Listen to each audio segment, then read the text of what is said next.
Buenas tardes. Estamos en el Congreso Uruguayo de Cardiología y tenemos el gusto de contar con la presencia del doctor Arturo Evangelista, referente internacional en patología de aorta, valvulopatía aórtica e imagenología.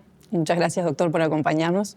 Un placer para mí estar aquí con vosotros en Uruguay, que además es que llevamos años intentándolo, pero hasta en la época de la pandemia ya probamos y este año pues se han juntado las circunstancias y para mí me hace mucha ilusión estar aquí con vosotros. Muchas gracias. Esta tarde nos presentará su conferencia sobre dilatación de aorta ascendente e indicación quirúrgica. ¿Cuáles son los mensajes clave que cree que no deberíamos perdernos de su presentación? Bueno, a ver, es un tema muy interesante que tiene... O sea, la aorta, por ejemplo, ha estado siempre un poco escondida dentro de la cardiología, porque clásicamente pues estaba en manos de los cirujanos y los cirujanos pues evidentemente valoraban el acto quirúrgico como esencia principal de la enfermedad. Entonces, ¿qué pasa? Que había todo un cocinado previo que no lo llevaba nadie y un post que tampoco. Entonces, yo creo que la imagen aquí ha jugado un papel trascendente y por eso quizás los que nos dedicamos más a la aorta, como cardiólogos, partimos de imagen, porque nos cautivó la aorta, porque la aorta además es bastante pobre en síntomas. O sea, cuando tiene síntomas que se rompe, pero mientras tanto una visita con un paciente con patología aórtica de síntomas no vas a hablar mucho, vas a controlar, ver si la presión está bien, pero la imagen juega un papel fundamental porque el paciente no se entera. El paciente o la paciente no se enteran de lo que va pasando en su interior, con lo cual pues tiene cierto sentido de que nos haya atrapado la patología aórtica a los que hacemos imagen. Porque además hemos visto cosas que quizás no estaban descritas, porque todo parecía descrito en el acto quirúrgico. En el momento en que opera un paciente salía una aorta inmensa o rota o lo que sea, pero todos los demás detalles, mientras se iba cociendo, no tenían un interés porque no había nadie que los llevara, ¿no? Entonces, la dilatación de la aorta es muy prevalente y yo no entré por la dilatación de la aorta, entré por la disección cuando empecé a tener el transesofágico. De los primeros de España en hacer transesofágico fui yo y tenía un compañero que llevaba disecciones de aorta y le dije, oye, ¿me dejas algún paciente a ver qué se ve? Me quedé tan alucinado de lo que no se sabía entonces de puertas de entrada, flujos, que me empecé a aficionar con la disección. Después de la disección es cuando entré en la patología de la dilatación de aorta. A veces no me gusta decir aneurisma de aorta porque se abusa del término, porque asustamos a los pacientes y es una enfermedad progresiva, lenta, benigna y quizás prefiero hablar de dilatación de aorta y decir que aneurisma es cuando estamos cerca ya de 50 milímetros, ¿no? Puntos importantes que voy a hablar. Bueno, bastantes. Lo primero, enfatizar la importancia de la imagen, porque he dicho, no tenemos síntomas y la imagen coge un movimiento de dilatación progresiva. Entonces, como tenemos la multimodalidad hoy día, esto sirve de mucho, pero ha generado mucho follón, porque cada técnica mide a su manera y un paciente se le dilata y se le encoge la aorta solo porque la mire un radiólogo, un cardiólogo, una resonancia, un TAC o una eco.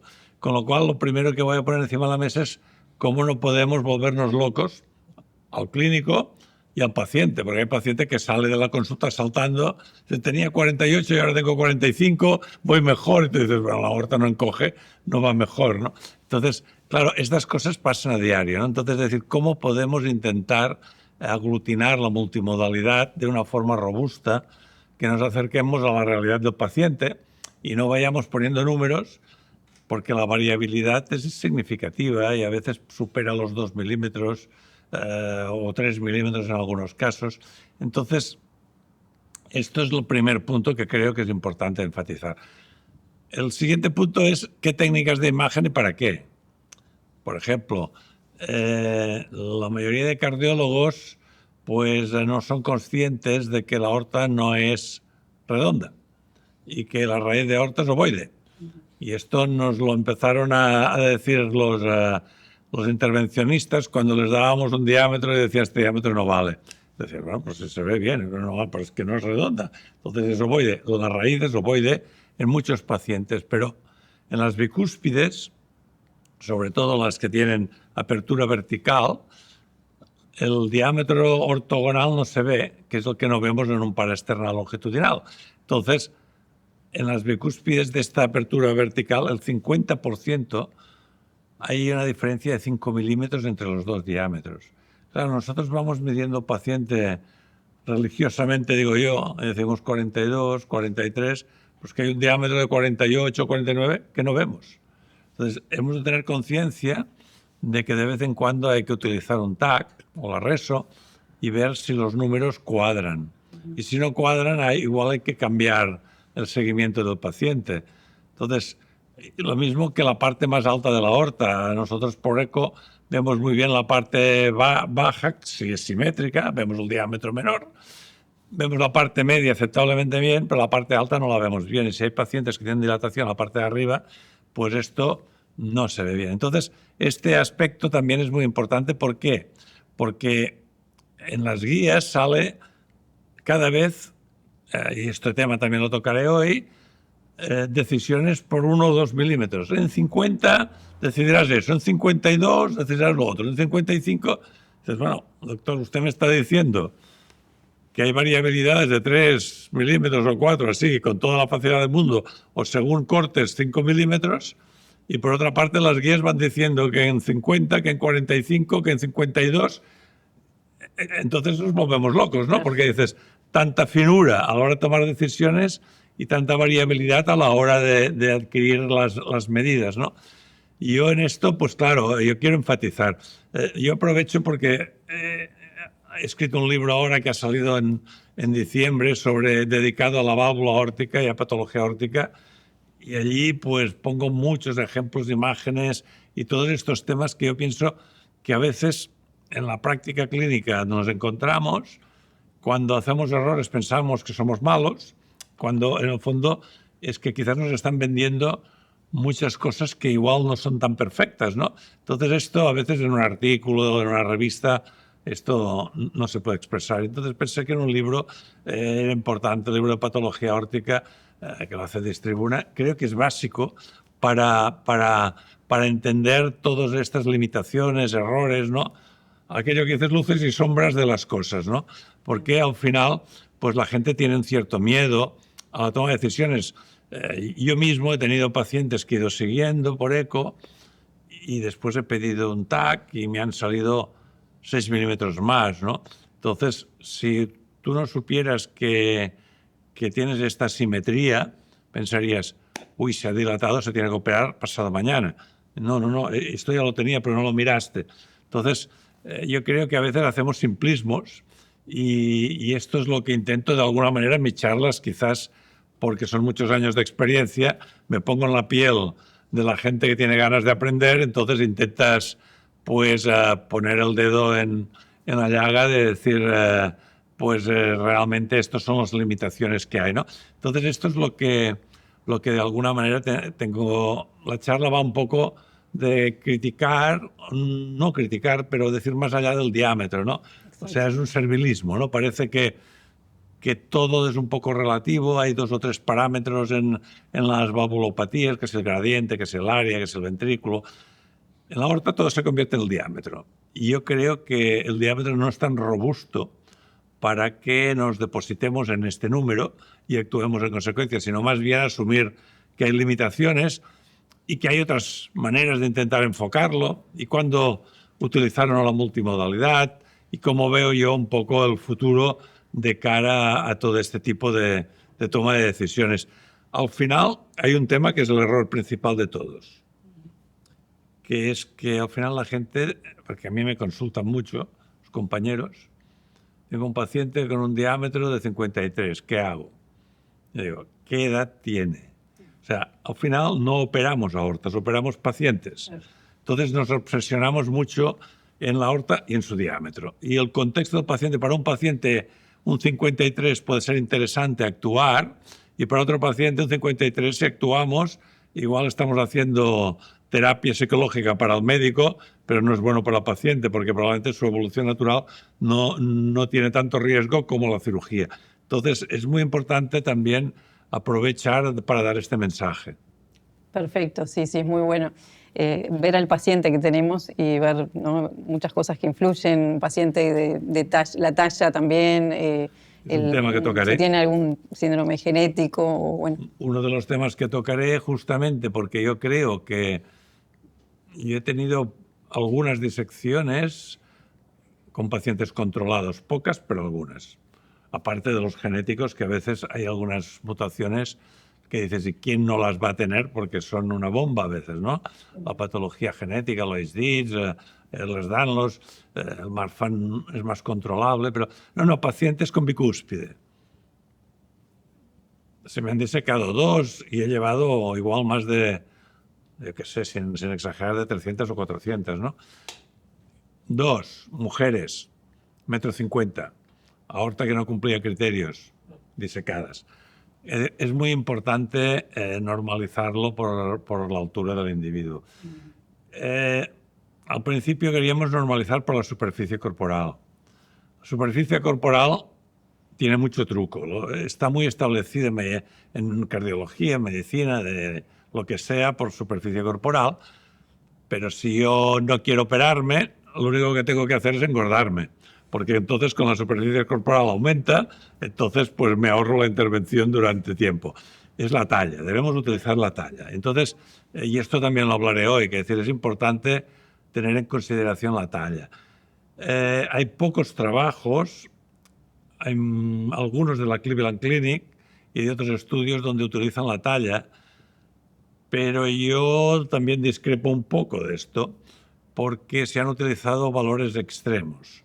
Entonces, pues el área partido por la talla pienso que de alguna manera indica cirugía demasiado precozmente, y utilizar el grupo de Leftiárides, la talla como índice del diámetro, poner 32, es ir demasiado tarde.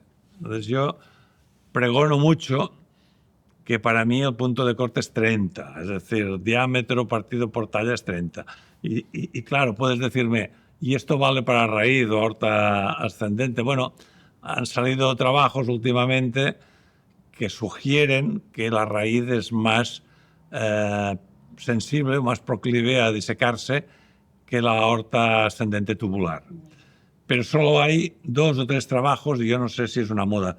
Yo a veces pienso que los trabajos que escriben los cirujanos, ya sé que me van a criticar si hay algún cirujano que me escucha, tienden cada vez más a operar antes todo. Y esto yo entiendo porque, bueno, por ellos es su trabajo. Pero yo esta semana he perdido un paciente que fue mala cirugía y que no salió de bomba bien, y que igual si no lo hubiéramos operado hubiera vivido 10 años más. Y esto, pues a uno le duele. Cuando lo vive, a uno le duele porque su función es prolongar la vida. Entonces no olvidemos que no es lo mismo una estenosis aórtica en un paciente con un agujero cada vez más pequeño, que si no lo operas o no lo abres, pues se va a morir, que una cirugía de aorta que muy a menudo es preventiva para evitar que se diseque. El riesgo es mucho más bajo y entonces pues que uno debería ser más cauto porque hace una cirugía que de alguna forma es preventiva, no es obligatorio esto, ¿no? Si no hablamos de diámetros ya, claro, si hay un paciente con un diámetro de 60 o 70 milímetros, ahí no tiene sentido discutir. Digo donde estamos, en los puntos que estamos haciendo, que cada vez al final las dilataciones moderadas van a decir que es mejor operarlas.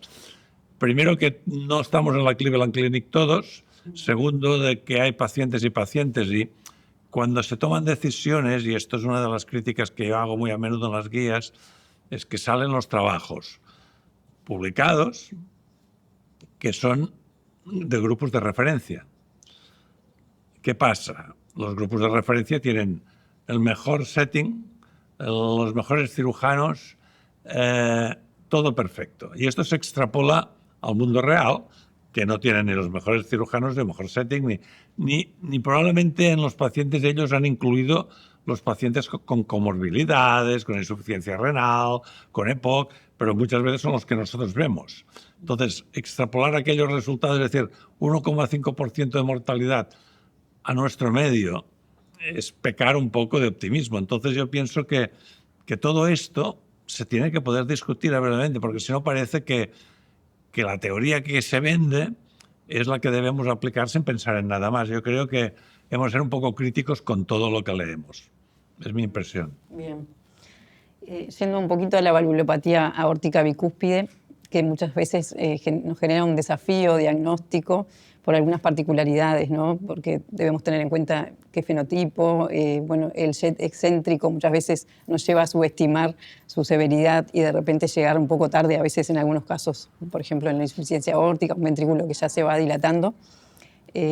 Considera que la imagen multimodal, ¿qué consideraciones tiene en este caso y si la imagen multimodal es útil o la utiliza habitualmente? Sí, mira, yo una de las cosas que ha adelantado antes que va en esta línea, lo que he aprendido seguro, porque he hecho muchos trabajos de bicúspide, publicados en revistas internacionales buenas, y lo que he aprendido está en que podemos medir bien la mayoría de bicúspides, si tenemos una aceptable ventana, pero el 30% que abren de forma vertical, las que tienen la fusión coronárica derecha no coronárica, que abren vertical, estas hay que hacer siempre un TAC o una resonancia, porque en la mitad de los casos infraestimamos 5 milímetros el diámetro. Y aparte, con estudios que llevamos años haciendo de resonancia magnética 4D Flow, estos pacientes que tienen esta apertura con fusión derecha no coronárica, apertura vertical, el flujo va dirigido hacia detrás, no hacia la pared anterior, y dilatan la parte superior, con lo cual también es la parte que menos se ve con eco, es decir, en las bicúspides sin RAFE y en las bicúspides con RAFE, pero con fusión derecha no coronárica, hay que hacer un TAC o una resonancia siempre para validar si tus números cuadran. ¿Y qué considera usted que cuadren? Menos de 3 milímetros de diferencia. Y entonces hay que hacerlo así. Yo a los pacientes habitualmente les hago eco. O sea, no me viene una bicúspide y no le pido un TAC. Ahora, cuando pasa ya de 42 milímetros, o sea, que dices ya empieza a tener una dilatación, me gusta pedir un TAC la primera vez para esto, para tomar conciencia de si la eco me vale o hay una disparidad muy importante. Entonces depende de si la eco me vale, igual pues cuando tengo una dilatación que digo, ostras, estaba en 44 y ahora son 47 o 48, aprovecho para medirlo. Pero en los casos en que hay disparidad, igual me muevo con eco, taco, reso alternativamente cada año para ir viendo, porque si no, igual el diámetro mayor no lo sigo. Y seguir el diámetro menor es tonto. Está igual, pero es que no tengo ni idea del diámetro mayor porque no veo. Y por desgracia, hoy por hoy, la eco tridimensional transtorácica no nos permite ver bien el diámetro ortogonal al del parasternal longitudinal. Y el transversal alto a veces es complicado.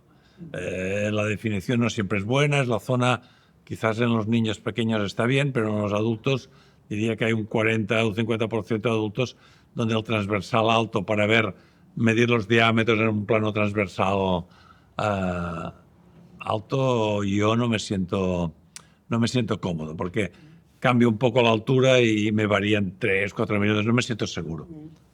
Bien.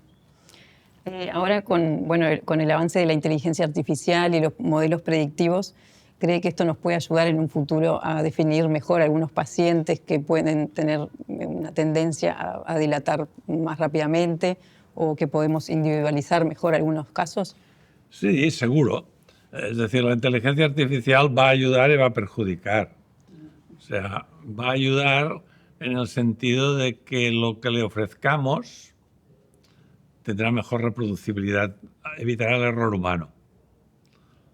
Va a perjudicar porque si no tienes experiencia te vas a tragar los errores que le des a la máquina. Esto es como cuando calcula la máquina espontáneamente la fracción de eyección. Ahora, muchas veces ahorra tiempo, pero hay veces dices, Y esto no me lo creo, esto no cuela. Pero si tú no has aprendido y te lo tragas todo, pues entonces te puede perjudicar más que ayudar. Entonces, yo creo que, por ejemplo, para la reproducción en las medidas del TAC y de la RESO, que están automatizadas, donde el hombre no entra, puede aumentar mucho. Es decir, si ahora el TAC tiene una variabilidad de 1,5 milímetros, puede ser que con la inteligencia artificial segmentando, es que no hay error. Y esto te puede ser muy robusto a la hora de seguir los pacientes o hacer estudios de validación de fármacos o lo que sea, porque no necesitarás 300 pacientes, igual con 30 ya tienes. Ahora, la eco es complicado porque yo siempre digo a los alumnos, les digo, es que la ecocardiografía es como, imagínate una habitación oscura con una linterna. Ves las cosas que tú enfocas bien y muchas veces las sombras de las cosas no son lo que es la cosa. Entonces, ahí la inteligencia artificial, que dicen que sí, que dicen que va a salir perfecta, yo tengo la sensación de que o se inventa un tipo de adquisición que no vaya de transductor, que vaya de chalecos o cosas de este tipo, o yo creo que, claro, las medidas, la máquina entenderá que tiene que medir lo que tú le das. Y a veces esto puede ser un problema. Evidentemente, todo lo que facilite, algunas cosas va a facilitar. Por lo tanto, para mí es bueno. Lo que no creo que sea bueno es que pensemos que lo va a arreglar todo y que a partir de aquí apretarás un botón, la máquina te dirá lo que sea y dirá, mira, que se opere este paciente. Yo pienso que vamos por mal camino. Espero que esto no sea así, sí. Que nos ayude en lo que pueda facilitarnos y lo demás tengamos el sentido común de manejar también nosotros la máquina de alguna manera. Bien, perfecto. Muchas gracias. De nada, un placer.